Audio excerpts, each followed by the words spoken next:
Welcome everyone to another week of Ramban ala Parsha. This week we have the zchus to read Parshas Ki Tavo. Ki Tavo opens with the Parshas Bikkurim and the famous psukim that I read of Parshas Bikkurim, Arami Oved Avi. And the Torah begins, Vayak Ki Tavo al Aretz, as we know, V'lakachtam erishit kal pri ha'adama.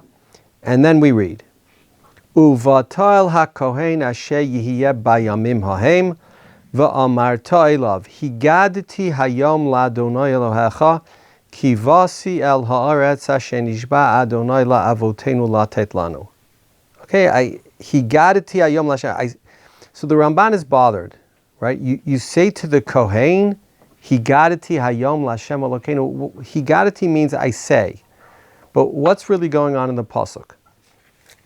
So the Ramban says as follows: Higadati hayom bifri hazeh sheheveti, with these new fruits that I'm bringing now to God. Higadati v'hodeti, I've acknowledged, I've confessed, I've announced, L'Hashem Elokecha sheheviani la'aretz asher nishba la'avotenu latet lanu. I'm acknowledging, after all these years, after 40 years in the Midbar, after 210 years in Mitzrayim, I'm acknowledging that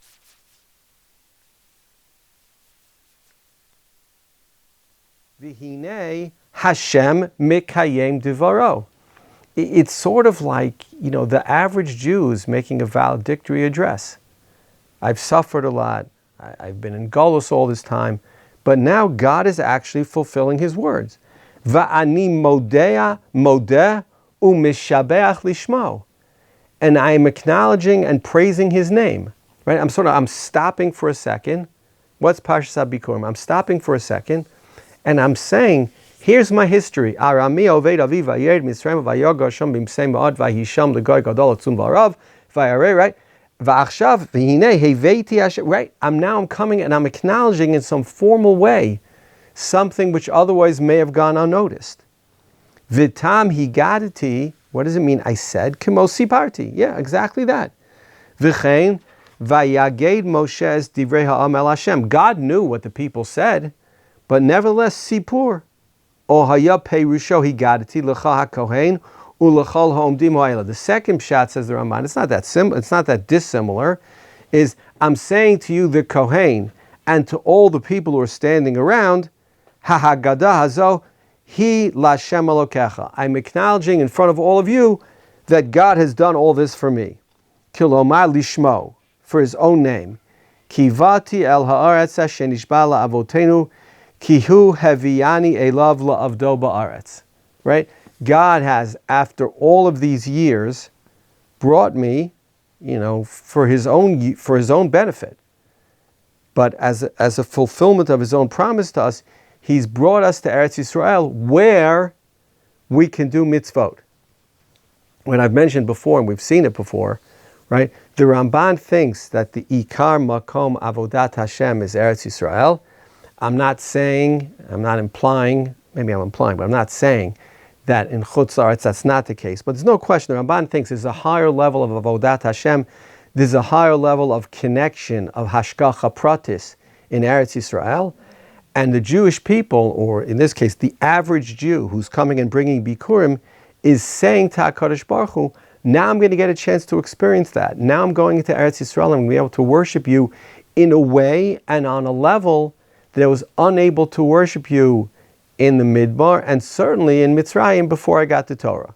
Okay, so that's the significance of the word higadati, and that's the significance of what we're up to in the speech, which is the idea that Bikurim represents something unique. We could talk about, how unique the mitzvah of Bikurim is, and of course it is unique. But in a way, it's the moment that, if you ask yourself, when do we actually become part of Eretz Yisrael? So there's all different levels at which you could do that. But when we become self-sufficient, when we grow crops and we harvest them, and then we come to Eretz Yisrael, it's like bonus day on Wall Street, or it's like, it's like the end of the year. We come and we say, HaKadosh Baruch Hu, we're here. We did it. You kept your word to us, And now we're keeping our word to you. Higadati hayom l'Hashem Elokecha kivati el haaretz. It's a significant moment in the history of our people, except it's not really commemorated that way. Hence the Ramban, and I think that is pshat, that Bikkurim and the parsha that we read at Bikkurim is a unique moment in Jewish history.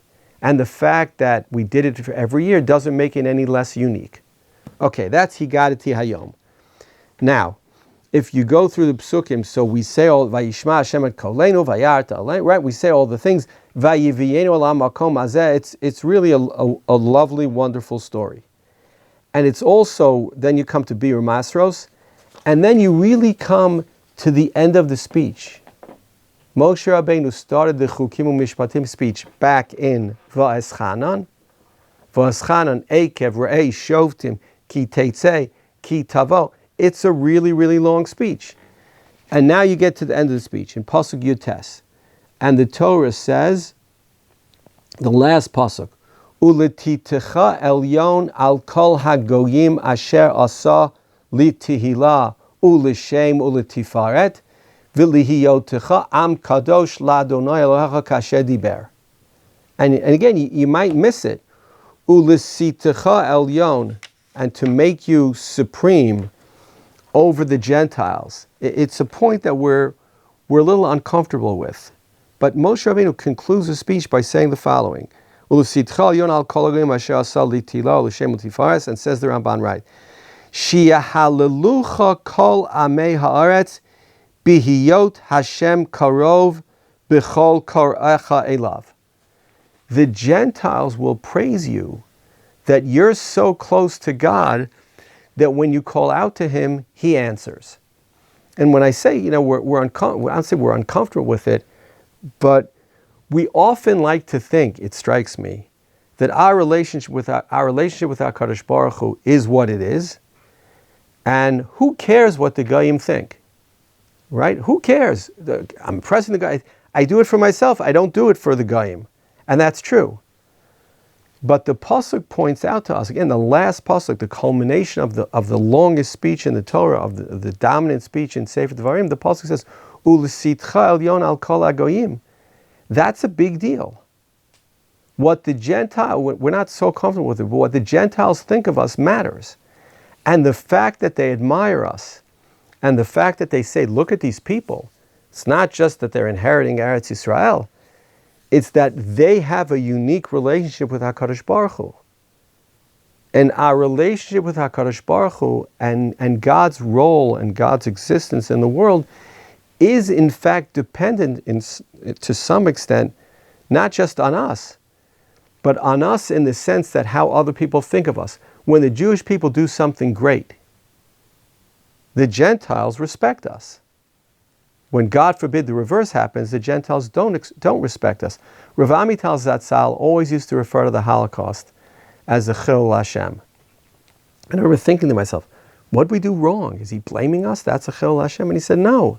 It's not a chil Hashem in the sense that we did something that desecrated God. But the result, he said, who respected the God of the Jews, in 1940? Nobody.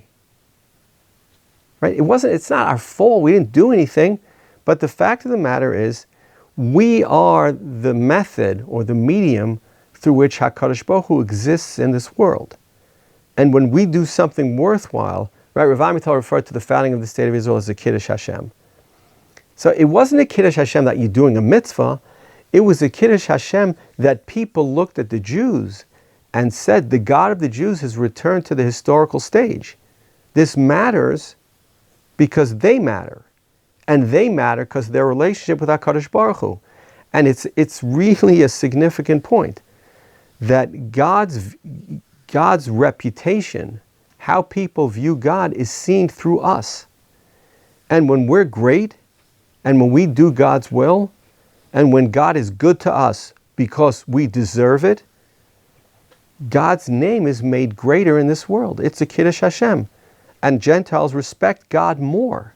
I'm not saying they worship God. Eventually they will. But they respect God more. Why?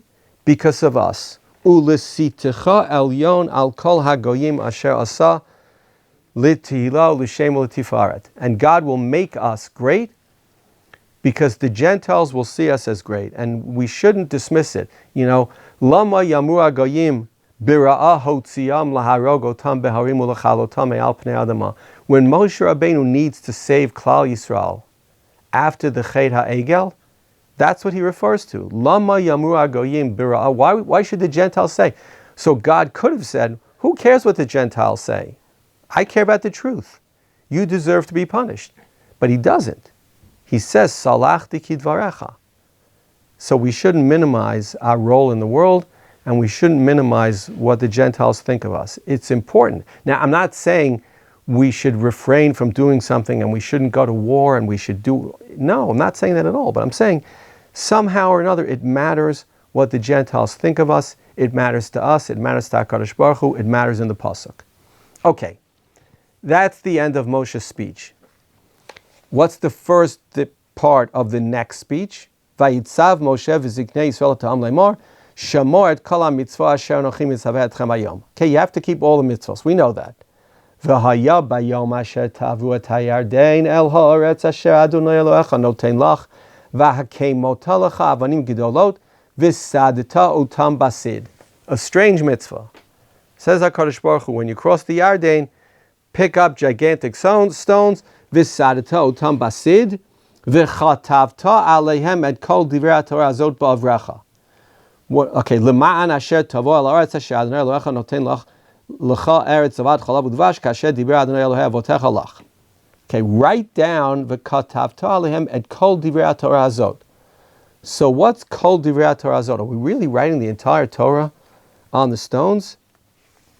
So Rashi thinks yes. A fascinating Ibn Ezra. Amar Rabbi Avraham b'shem HaGaon, in the name of Rav Saji Gaon. Shekatvu aleihem minyan hamitzvot. Right? It's like a reference in the Torah to the idea of Taryag mitzvos, which doesn't exist in the Torah. Shekatvu aleihem minyan hamitzvot kimo hakituvot b'halachot gidolot ke'ein hazharot. Right? In the Middle Ages, all the early Rishonim, starting with the late Gaonim, wrote their own azharot. Azharot basically means Taryag mitzvos. It's like a type of Sefer HaMitzvos. Maybe it's written as a poem, but it is in fact the Sefer HaMitzvos. V'ta'am ba'er heitev haketiva. Right? Ba'er heitev can't mean with explanations. Right? Rashi says you write the whole Torah in 70 translations. But if you're just writing Taryag mitzvos, so ba'er heitev can't mean that. So it means very clearly. It means the writing should be clear. But it's a fascinating idea. Some idea that the mitzvahs HaTorah was to write down Taryag mitzvos, not to write down the entirety of the Torah. That's the Ibn Ezra. The Ramban disagrees. The Ramban quotes Chazal, V'rabotenu amru b'shivim lashon. Right, that's what we know from Rashi. Umatzinu b'sefer ta'agei shehaita kol HaTorah kituva bahen mi bereshit ad la'inei kol Yisrael b'tageha v'ziyuneha. Umisham ne'etku atagim b'chal Torah. Right? If you open up a Sefer Torah, so words have tagin, right? The tagin really look like little zayins. V'ziyuneh, with the zayins on the top. Sometimes there are 3 on top of a shin. There are different ways. And they're darshaned in different ways by Rabbi Akiva and other Tanaim, etc. So here the Ramban says, what are you supposed to write down? Chazal say, what are you supposed to write down? You're supposed to write down the entirety of the Torah. So in a way, it makes sense. I'm coming to Eretz Yisrael. What matters most and why I'm inheriting Eretz Yisrael is because I kept the Torah. Why I'm going to continue to inherit Eretz Yisrael is because I'm going to keep the Torah. So it's no big surprise that HaKadosh Baruch Hu says, you know what you should do right now? You should write down the Torah. And the Ramban says it's not just that they wrote down the Torah, they wrote the Torah with its tagin so that in the future, people who wanted to write other Sifrei Torah, the model that they used for other Sifrei Torah was the Torah that was written on these gigantically large stones that Bnei Yisrael took out of the Yarden and put down in Eretz Yisrael. V'yitachein, says the Ramban, shehayu ha'avanim gidolot ma'od. Well, the Ramban, as we know, minimizes miracles. He thinks HaKadosh Baruch Hu doesn't want to do miracles all the time. he does them when he has to, but otherwise he does it naturally. So the simple pshat is, if you wrote down the entire Torah in 70 languages, these stones must have been enormous. Or, says the Ramban, O shahaya mi ma'aseh hanisim. The Ramban doesn't, of course, deny miracles. They're all over the Torah. I think he'd rather say this was done naturally. He'd rather give us credit for sitting down and writing it all down. But he said, okay, I don't know that for sure. The other possibilities, it was a miracle. It was a miracle that there was a regular stone and you could write the entirety of the Torah on it and people could read it. Right? The Ramban's not against the fact that HaKadosh Baruch Hu does miracles. But if HaKadosh Baruch Hu has to change the rules of nature, it's not just an effort on his part. It needs to be for some significant purpose. Okay, so maybe this is a significant purpose, or maybe it was done naturally. But the idea that not just the first mitzvah that I get when I come into Eretz Yisrael is to write the Torah, which is completely significant and makes complete sense, but that it's a sign that because of this, I'm inheriting Eretz Yisrael, and going forward, because I'm going to keep the Torah, I'm going to live in Eretz Yisrael. And God forbid, if we don't keep the Torah, or God forbid, when we don't keep the Torah, we're kicked out. But otherwise, the first mitzvah when we come into Eretz Yisrael is writing the Torah. It's significant, and it's very compelling. Okay, then the pasuk continues. Leman asher tavo, let me just find it. We're in pasuk Gimel. Leman asher tavo el haaretz asher Hashem Elokecha noten lecha eretz zavas chalav udvash kasher diber Hashem Elokecha lach. Says the Ramban. Leman asher tavo haaretz. Amar Rabbi Avraham. Another quote from the Ibn Ezra. Ki Hashem ya'azreka im hachilota lishmor mitzvotav. Right? God is helping us now. God is giving us the land of Israel now. Why? Because we kept the Torah. The Torah that we just wrote on a rock, we kept it. It's a reward for that. Ki zoti ha-mitzvah harishona. That's where I got the idea that I just told you. Ki zoti ha-mitzvah harishona lebiatam la'aretz. This is their first mitzvah. Their first mitzvah is to write down the Torah.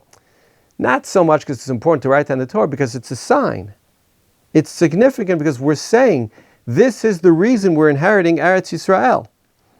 Ulefi da'ati, the Ramban continues, leman asher tavo remez lechol divrei haTorah. Leman asher tavo, not tavi, it's a hint to the entirety of the Torah. Yomar shetichtov al ha'avanim kol divrei haTorah hazot ba'avrecha ba'yardein miyad leman asher bata el haaretz ki ba'avur haTorah bata shama. Says the Ramban explicitly. It's a statement on our part that the reason why we're inheriting Eretz Yisrael is because we kept the Torah. Had we not kept the Torah, we wouldn't. Right? The Ramban has said elsewhere, certainly in Sefer Bereishis, right? Promises that HaKadosh Baruch Hu make to us are all contingent. Right? When HaKadosh Baruch Hu promised to Abraham, Yadoa Teda ki yer za'acha be'eretz lo lohem va'avadum v'yinu otam abba me'ot shana, right? And then you'll come back to Eretz Yisrael. Contingent is us being the chosen people. Contingent is us keeping HaKadosh Baruch Hu's word. Contingent is, says the Ramban, us keeping the Torah. And now, having kept the Torah for 40 years in the Midbar, the Ramban says, okay, leman asher tavo el haaretz. We write it down, and we acknowledge, and God acknowledges, that we deserve to live in Eretz Yisrael, that we've earned the right to live in Eretz Yisrael, and therefore He's going to bring us into Eretz Yisrael. Right? So it's sort of like we've spent 4 Sfarim and 80% of Pashas Devarim in Galus, in the exile, and now finally at the end of Tavo, in the middle of Tavo, we're coming to Eretz Yisrael and we're acknowledging this is a really big moment in our history. This is the moment in which God keeps His word. A, because He's God, and B, because we earned it. Okay, let's do one more. Perek Chav Zayin, Pasuk Chavav. Says the Torah, after all of the, after the 13 arurs, the last one, I think 13.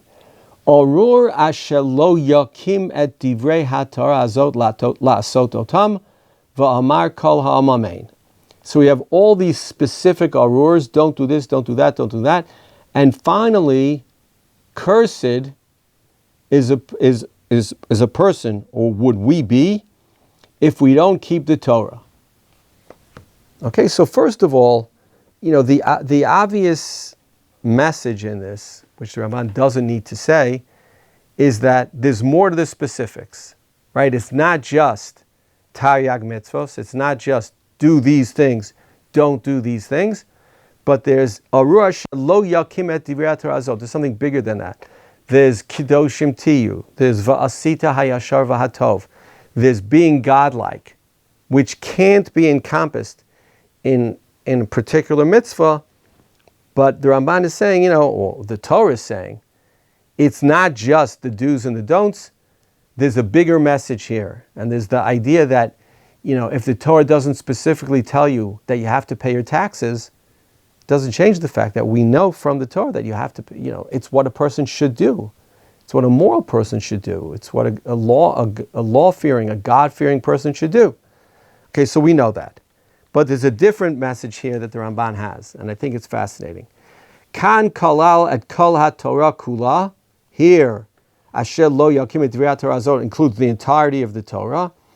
V'kiblua aleihem ba'alo b'shvuah lashon Rashi. And that's what Rashi says. And they kept it, and we took the Brit Arvot Moav, we accepted a covenant right here. Now says the Ramban, Ulefi da'ati ki akabala hazot sheyodeh b'mitzvot b'libo. On the one hand, I acknowledge in my heart all the mitzvos. V'yihiyu be'einav emet. Right? There's something personal about this. I have to acknowledge that they're true and they're right. V'ya'amin sheha'oseh otan yihiyeh lo sachar v'tova v'ha'over alehem ye'anesh. Not only do I have to acknowledge the truth of the Torah, I have to acknowledge schar v'onesh. Says the Ramban, to accept the Torah, I have to acknowledge that if I keep the mitzvos, I will be rewarded. Right? V'hayam shamah tishmo mitzvosai v'natati mitar artzechem be'ito. And God forbid, if I don't keep the Torah, I won't be rewarded, and I'll be punished. V'im yachpor. Now here comes the important part. V'im yachpor ba'achat mehem. If I reject even one mitzvah, o tihiyeh be'einav b'teila le'olam, or I think that a mitzvah was canceled forever, hinehu arur. That's the meaning of this pasuk. Arur asher lo yakim et divrei Torah azot. Aval im avar al achat mehen kigon she'achal hachazir v'hasheketz l'ta'avato. I was so overcome by desire to have a cheeseburger. I was so overcome by desire to pork. Right? Oh, shelo asa sukkah v'lulav la'atzela. I was too lazy to build a sukkah. I was too tired to go out and buy daled minim. Einenu b'cherem zeh, says the Ramban. It's not good. But that's not included in this arur. Ki lo amar hakatuv asher lo ya'aseh divrei Torah azot. The Torah is not saying, cursed is a person who doesn't keep the Torah. Ella asher lo yakim et divrei Torah azot la'asot. Right? I don't hold up the Torah. Kitam kimu v'kibalu haYehudim. Says Raman, v'hinehu cherem hamordim v'hakofrim. And this is reminiscent of a Ramban in the first Shoresh and a much, much bigger, deeper point. We like to think that there are two categories of Averos. There's Mezid, God forbid, and there's Shogeg. But says the Ramban, it doesn't work that way. There are really two types of Mezidin. There's a Mezid where I was exhausted. I was tired. I know there's a mitzvah of Sukkah. I know there's a mitzvah of Lulav, but I was so tired I didn't put up my sukkah. I was so tired I didn't buy a lulav. In a way, that's a mezid, but that's not a rejection of HaKadosh Baruch Hu. That's just a human weakness. And says the Ramban, that's one category. That's not this arur. What's this arur? This arur is when I reject the Torah. This arur is when I say, it's not that I'm not putting up a sukkah because I'm lazy. I'm not putting up a sukkah because I don't believe that it's a mitzvah. Because I don't believe that God commanded me to do that. Maybe I don't believe in God at all. But the Ramban says, that's a major difference. There's a major difference between, okay, I'm weak, I'm lazy, I'm tired, I'm a human being. Sister Ramban, God will cut you slack for that. But when you reject the Torah, that's problematic. That's Aru Asher Lo Yokim Et Divrei Torah Azot. That's carried over, rightly or wrongly, into Hilchos Giur, right? In the fight about conversion in the state of Israel now, mostly it's not really, is a convert going to keep all of Taryag mitzvos? I think that's wrong. But if a convert, when he's doing conversion, says to himself, that doesn't make any sense to me, I reject that. No, you can't accept such a person. You have to accept a person who respects Taryag mitzvos, even if he doesn't know it. So whether you have to specifically ask a convert every single question, that I don't think you have to do, and I don't think you should do. That's not how we're supposed to get converts. On the other hand, if it so happens that a convert tells you, I'm not doing this, right? So the Ramban would say to you, perhaps ask him. If the reason he's not doing it is because he just doesn't think he can do it yet, he plans to do it one day, he just doesn't have the self-control and the self-confidence and the self-discipline that's necessary, I think the Ramban would say, we can live with that, that's okay. But a person who says, no, I'm never going to keep Ta'as HaMishpacha, I'm never going to keep Shabbos, I'm never going to keep Sukkah, I'm never going to eat matzah, they don't speak to me, if any one of those mitzvahs doesn't speak to him, then that's not an acceptance of the Torah, right? That's not, as the first part of the Ramban says, that's not me acknowledging the truth of the Torah and the truth of HaKadosh Baruch Hu and the truth of Schar Va'onesh.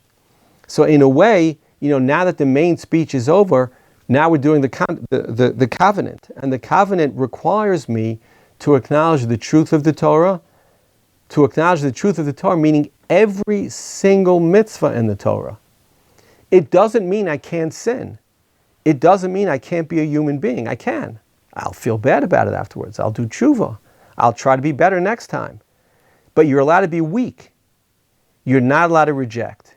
If you reject, God forbid, then you're arur asher lo yakim et divrei Torah azot lasot otam ve'amar kol ha'am amen. However, if you just fall, if you make a mistake, if you succumb to your Yetzer Hara, says the Ramban, that's not that arur, that's being a human being.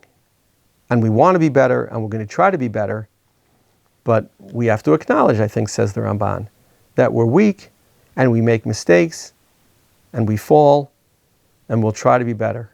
Okay, yashkach to everybody. Have a great, great week, and see you, God willing, next week.